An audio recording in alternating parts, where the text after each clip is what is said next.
hello, I'm Grace. I am finally back under steam, under my own power. And I'm David.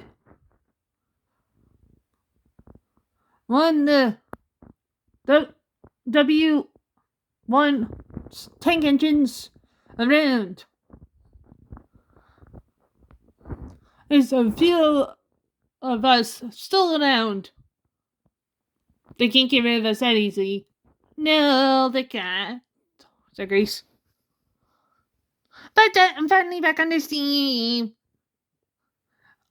And an update, we are back with videos. The PC Series Railways is back with more videos. So starting this month, you're gonna see some more stuff. And then we're gonna transition into 1978, where David joins us.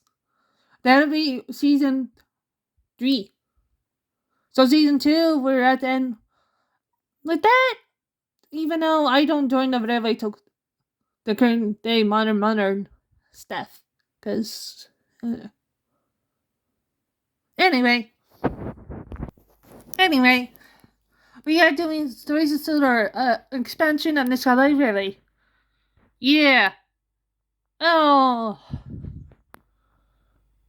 I haven't reacted to this guy at all. I've heard of him, but I haven't reacted to him, so this is my first goal. And I'm assuming this is yours too, Grace? I think so. Dude, I've been in the museum, so point taken. Anyway, let's start to Victor.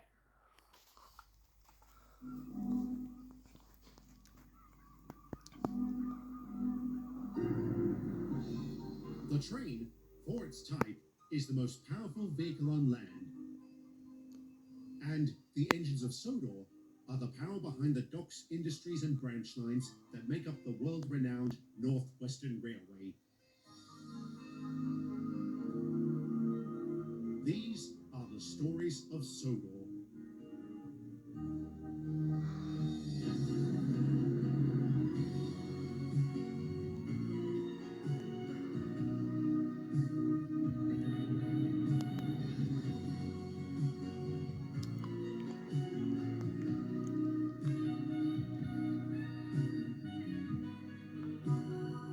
I got her switch. No one heard that.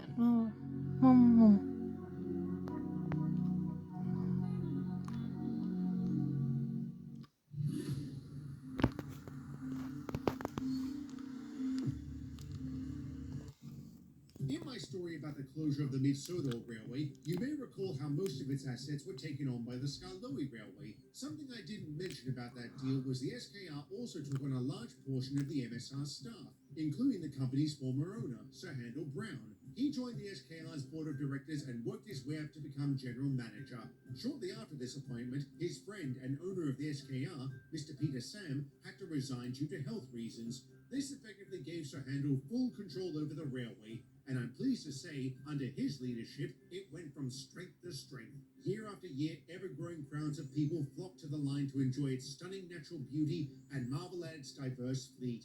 Coupled with a contract from British Railways to supply ballast for the Warrington project, the company was in a strong financial position. Following a particularly profitable season, Sir Handel initiated his long-desired plans to expand into the Nartwin Valley north of Croven's Gate. Phase 1 of this endeavour was to blast through the ridge separating both places, a loud, dirty and dangerous task. When it was completed in the early months of 1961, the expansion began in earnest. Around this time, Sir Handel brought on a new engine to help.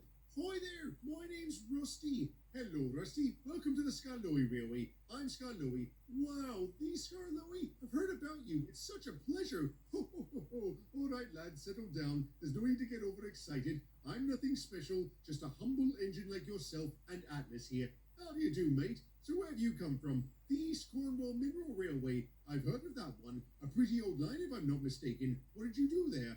Maintenance work. I kept the track in good nick. Mended bridges, the whole thing. And if your previous owners can be believed, you did a splendid job. That experience is why I brought him on. Perhaps you might give me a run for my money. Are you the maintenance engine around here? Yep, Don't worry, Rusty. That'll only be a problem if you're here to replace me. Is he, Sir Handel? No, no, of course not. My intention is for both you and Rusty to spearhead the expansion, and there will be a lot more track to take care of when it's done. Far too much for a single engine.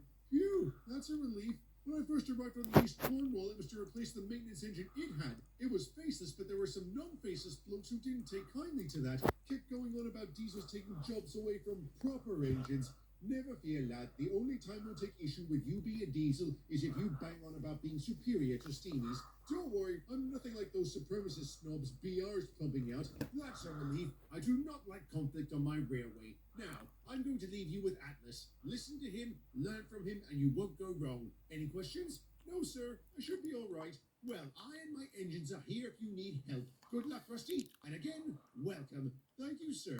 What a nice man. Just make sure you don't get on his bad side. Stanley can attest to that. Who's Stanley? Big bloke with 3 domes. You'll meet him and the others in time. Maybe even today. Our first job is to pick up a train from Krusty Kern at the other end of the line. Sorry? Krusty Kern. It's Sudrian. It fittingly means by the lake. There's a munitions factory there that's been supplying the dynamite we've used for blasting, and we have to collect another load before taking it. Oh dear, what's wrong? Before taking it into the valley. And you know who's working there right now, don't you? Andreas and Duncan. Oh dear. Who's Duncan? Fizzling fireboxes. Where's Atlas? He should have relieved us 10 minutes ago. I'm sure he'll be along soon. Sooner still if he had larger wheels. Why Mr. Sam took on that little runt, I'll never know. Careful, Duncan. You would do well to not insult my friends. This coming from the bloke who didn't think he was a proper engine. And I was wrong then. I realized too late he was as important to the MSR as he is now to the SKR. Need I remind you he is the reason why our line is in such good condition? Pah! Anyone with half a smoke box can handle maintenance trains. Perhaps you should take over then. Well, it's about time. What kept you? And what's that rubbish? I'm rusty. I can see that. What? Couldn't Sir Handel get an engine in good nick? That's his name, Duncan. See? Oh, imbecile.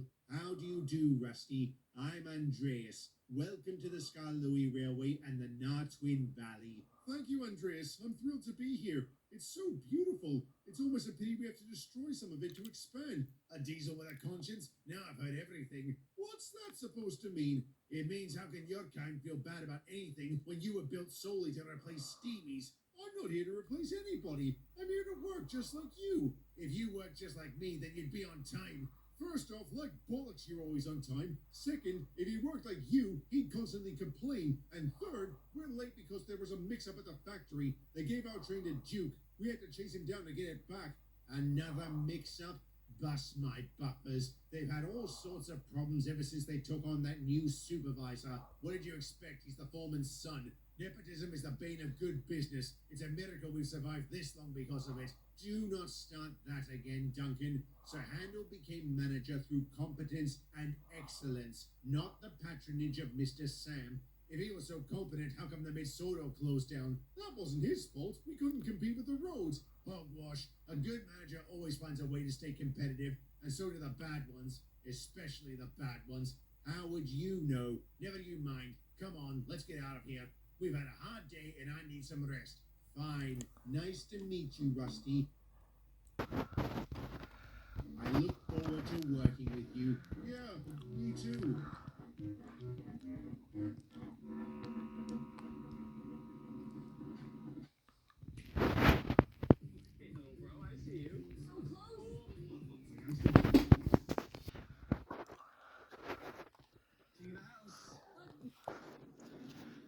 Is he always like that?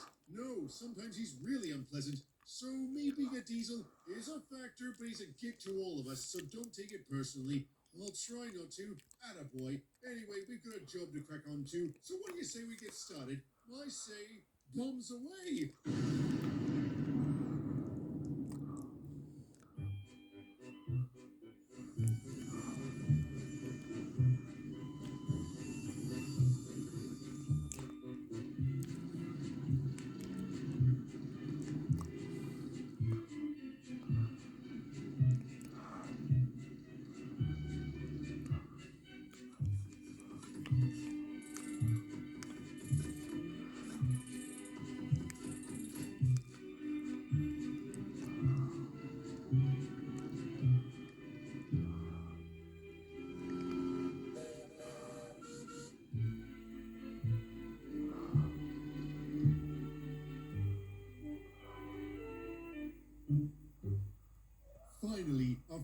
these years. What is it? These, Rusty, are the standing stones of Sodor. I've heard about them all my life.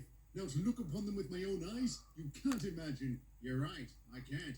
You're not impressed, Falcon? No, they're just a pile of rocks to me, and if you're going to flip your lid at that, you should steer clear of the causeway. These aren't just rocks, Falcon. They're an historic mystery. They've stood for millennia. Nobody knows who built them or why. Aren't you the least bit curious? Not really. Would it matter if we did find out who built them and why? It's not going to change much. What do you think, Rusty? I'm with you on this one, Scarloey. These stones are very intriguing. I'm sure the tourists will get a kick out of them too. That's a certainty. Sir Handel says he's already gotten inquiries about when we'll start running trains out here. Would we really start doing that while we're still building the line? Probably. We've already introduced freight and passenger services to Polwich. Might as well properly break in these rails. Speaking of which, well done, Rusty. They're so nice and smooth. If I didn't know better, I think I was on another rail. What the? What's that? What? Over there in the bushes. Didn't you see? No. What was it? It looked like a bear, but it was standing on two legs. I don't see anything. Are you sure? Maybe my eyes are playing tricks. Or maybe you saw the Nartwin. Wait, the Nartwin? Is that an animal? More like folklore. It too is something I've heard about all my life. It's supposedly a creature that lives here in the valley. Described as being humanoid and very hairy, there have been countless sightings over the years, but nothing to definitively prove it exists. Do you think it does? Possibly. Like I said, there have been a lot of sightings. They can't all be wrong. I think we shouldn't let on if it doesn't exist. Sir Handel's also talking about starting a charter service centered around finding the Nartwin. We'll never be able to sell tickets for it if we can't say it might be out there. Or maybe it was just here. Somehow I get the feeling we'll all get to experience our eyes playing tricks on us. He was right about that. Over the next few weeks, there were sightings by workers and engines alike. A local newspaper got wind of this and published an article on the history of the mysterious creature with a follow-up piece on the standing stones. This generated a lot of attention for both anomalies and provided an opportunity Sir Handel was quick to capitalize on. This led to the creation of the Nartwin Express. Under this package deal, visitors were taken to the standing stones, where a guide would discuss the theories surrounding the megalith's purpose. Afterwards, the group would set off on a nature walk styled as a Nartwin hunt. Once this was over, they returned to the lakeside town of Polwich for some light refreshments and a boat ride. The Nartwin Express was hugely successful, so much so Sir Handel had to commission extra services to accommodate the demand. He also began rotating the engines so they could each experience the train. Unfortunately, that proved problematic with one of them. How could you be so stupid? They asked if I thought the Nartwin was real. I told them it's no more real than the Loch Ness Monster. It's a scam designed to separate money from the gullible and the foolish. What's foolish, Duncan, is your conduct. Thanks to you, we had to issue refunds to everyone you offended, which was the whole flipping train. Good, maybe it'll teach him some sense. And maybe your new assignment will do likewise, since you obviously can't be trusted around tourists. What new assignment? This afternoon I had representation from the fishermen of Polwich. They said they've always had trouble getting their catch out of the valley due to the poor quality of the roads. Now they have rail access. I've commissioned a new service which will be called the Little Kipper, and you, Duncan, shall manage it. What? That's not fair. I hate fish. I get nauseous every time I'm near Krusty Cairn. It's either the fish or ballast deliveries. No maintenance train, sir. That may be on the cards if you mouth off again. Good. I'm fed up with your insubordination, your entitlement, and your persecution complex. You will do the jobs I assign, and you will do them without complaint. If you don't, I shall find ways to cut you down to size. In other words, your career is on the line. Need I say more? No, sir. May I at least ask how long I'll be handling this little kipper? Until you've developed a new attitude. If I may say, sir, that is a most competent decision. Thank you, Andreas. I'm glad one of you thinks so. Good night. You sycophantic brat. Excuse me for showing our manager some respect. Want more money for your car crash case? Call William Attar, 444-4444.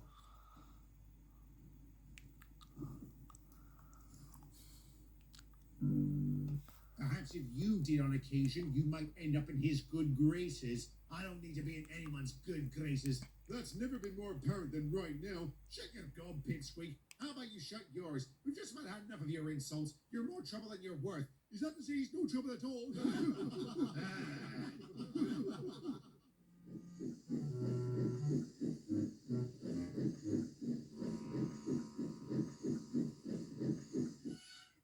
Good morning, Duncan. What What's good about it? I barely got any sleep last night, and now I have to carry out this degrading job forced on me by Herr Brown. Ugh, you won't ever change. What about me? Nothing. Come on, Scarlowy. I'm a plain speaking engine, and I believe in plain speaking. Speak up. I said you won't ever change. You got your smoke box so far up your bunker you can't see this is your own doing. So it's my fault our competent manager has got it in for me? Yes, he was right to call you out for your poor attitude. I know I'm certainly sick of it. Maybe if you tried being less abrasive, you wouldn't get lumbered with all these so-called degrading jobs. The hell I wouldn't. It's been my lot in life to always get the arse end of things. Yep, you won't ever change. Whatever. I have to go.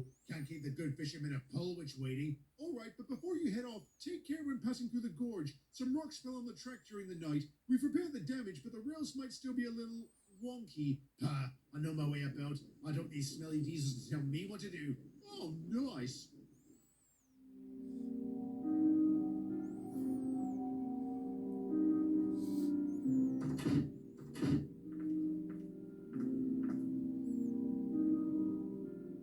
Are you sure everything is squared away? I don't want a repeat of last week. Oh, for goodness sake, stop harping on about that. No, I will not. Half the dynamite had broken loose because it was incorrectly stored. Blame it on the prats who didn't do their jobs. That's what I'm doing.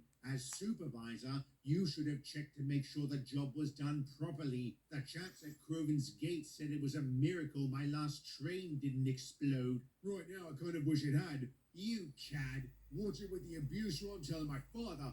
Are you being serious? You're a grown man. Call my bluff then. Fine. Go and cry to daddy, you weakling. Oh, you're in for it now. Oh my God, he's really doing it. Pathetic. I'll say, even more so if we stick around for it. How about we leg it before... Oh. Please, Murray, go home. No, I'm all right. You are not all right. You've barely been able to stand this past hour, and I could fill my water tanks with your sweat. You need a doctor. Yeah, you're right. But I can't leave you now. Yes, you can. I can make this delivery by myself. You sure Sir Handel won't mind you running crewless? If he does, I'll take responsibility for it. Go on now. Get yourself checked. Thanks, Andreas. I'll see you when I see you. See you soon.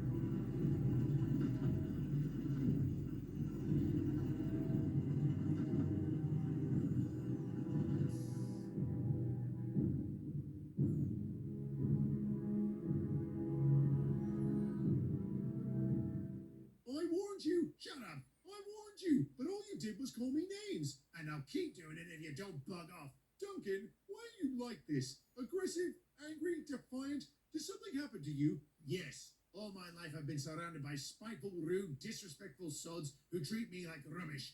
Pot calling the kettle red. What are you doing here? Trying to deliver a train of dynamite into the valley. They said you derailed, so I came over to see if Rusty needed help. No, thank you, Andreas. Everything's sorted.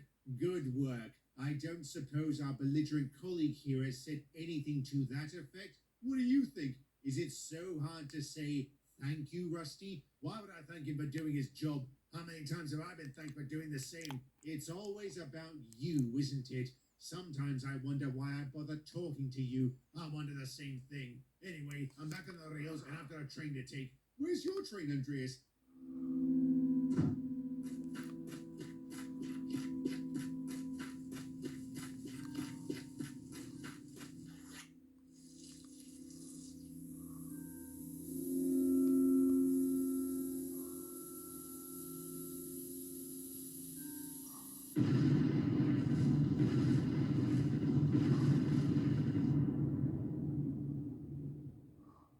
My train! Oh, God, that damn supervisor.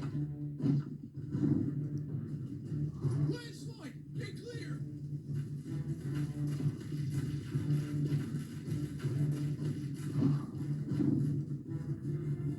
Duncan, look out!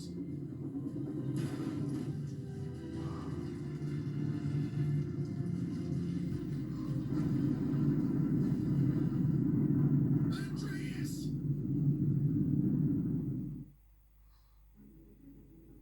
Explore the world like never before, only with Zebra, where luxury.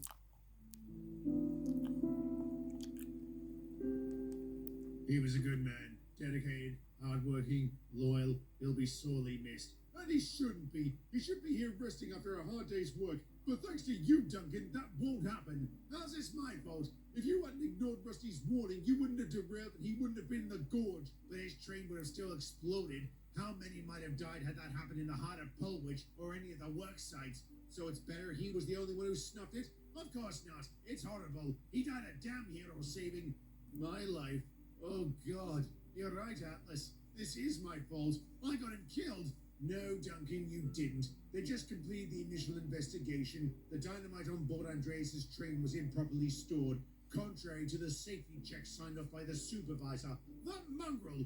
Yes, he's been taken into custody. The factory has also offered compensation, which we will use to repair the damage we've suffered. I'd be happy to help with that, sir. Steady on, Duncan. You deserve some rest. You worked the hardest to rescue Andreas, and I failed. The workman said he was dead the moment the rock struck him. There was nothing you could have done. Yes, sir, there was. Well, there's no point dwelling on that since it won't bring him back, will it?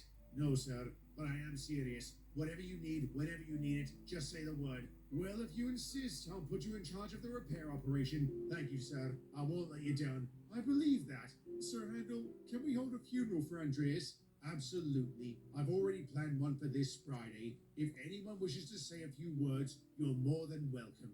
Andreas's memorial was a solemn event for the Skarloey Railway. Amidst the tears, many heartfelt eulogies were given. We offered our condolences, but I dare say it did little to alleviate the grief and anger felt by the narrow gauge engines. The supervisor was sent to prison on a number of charges. Though he was justifiably blamed for the catastrophe, some of the chaps, specifically those formerly of the Mid-Sodor Railway, held Duncan equally responsible. As Stewart would put it, the supervisor pulled the trigger, but you put him in the crosshairs. Indeed, those claims came at the SKR's number 6 with the speed and ferocity of bullets. Amazingly, Duncan didn't say a word in reply. He was completely silent throughout this abuse and threw himself into his work. Thanks to his tireless efforts, all the damage inflicted was repaired. With access to the Nartwin Valley restored, the expansion could continue. I wish Andreas' death was the only hardship the SKR experienced during that time, but I'm afraid to say the worst was yet to come.